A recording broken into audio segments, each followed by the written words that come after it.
Okay, so I have a little break in between clients, and I figured let me just get chapter 1 out the way, which is titled A Look Back to the Fall. And I was like, this filter with the glasses is so fitting for book reading. Now, they're not gonna help my site for real, but I think it's cute. So here we go. Are you ready? A Look Back at the Fall, chapter 1. It's spring of 1993, and it has been 2 years since I'd relocated to Houston to be with my sister, Taurus, and the girls, Destiny and Dynasty. After visiting for a few months and scoping out the scene, I told her that I was thinking about moving and that I'd love to live near her. By now, she was more like a mother than a big sister since the passing of our mother, Lola. Even when I was a little girl, she was always so protective of me. So when I asked, she swiftly agreed. To be honest though, I wasn't trying to be near her. I was on the run and in fear for my life.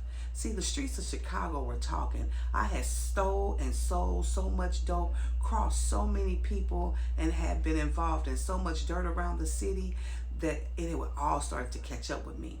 Word on the street was someone had put a hit out on my life, and it was time for me to leave. I saw this clearly after waking up one morning to a knock at the door of my trap house that I had in the inner city, to find that someone had thrown red paint all over my front porch, the door, and my car.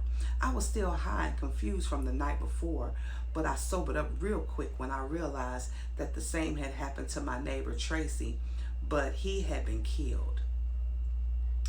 It was a warning to let me know that my bloodshed would be next, and the price of this thing we called the game. It was the price of this thing we called the game. So I called Brock and Daddy to help me remove the paint. My little brother was always there to clean up my mess, but this shit shook us both. Sis, he said, you need to bounce. Call Teacup and get the F up out of here. I'm gonna try not to curse as much as possible. Y'all know what F means. And I did just that. Little did I know that my troubles were just starting and that I was about to go from bad to worse in just 2 years. I am London Michelle Devereaux, the second of the youngest of 5 children of my parents, Lola and Oliver Devereaux, the owners of the Devereaux Empire and the Belglade Estates. How did I go from being a privileged child who wanted and needed for nothing to becoming Shorty, the infamous queenpin of Chicago, to being a broke, washed out dope fiend with no future, now sitting in the middle of my apartment floor with a handful of pills and a suicide note?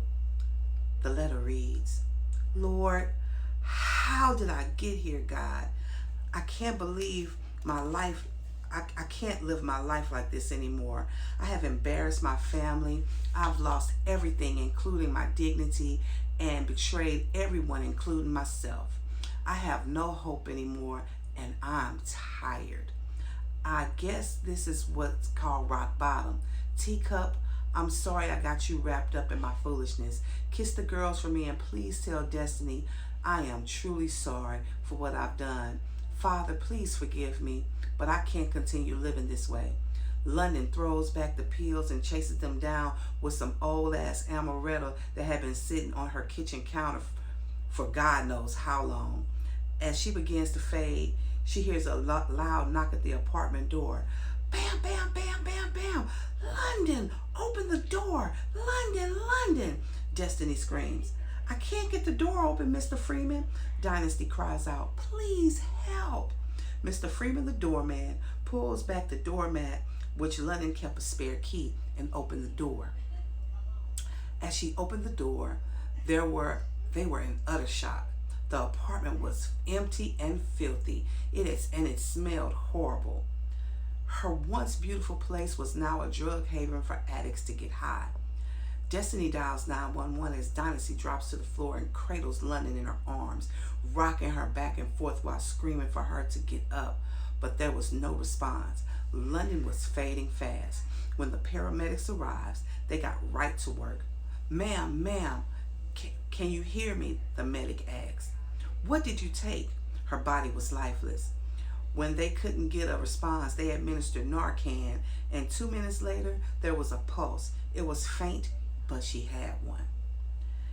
As they placed her on the stretcher, she whispered softly, God, if you're real, please help me before blacking out again. That was chapter 1.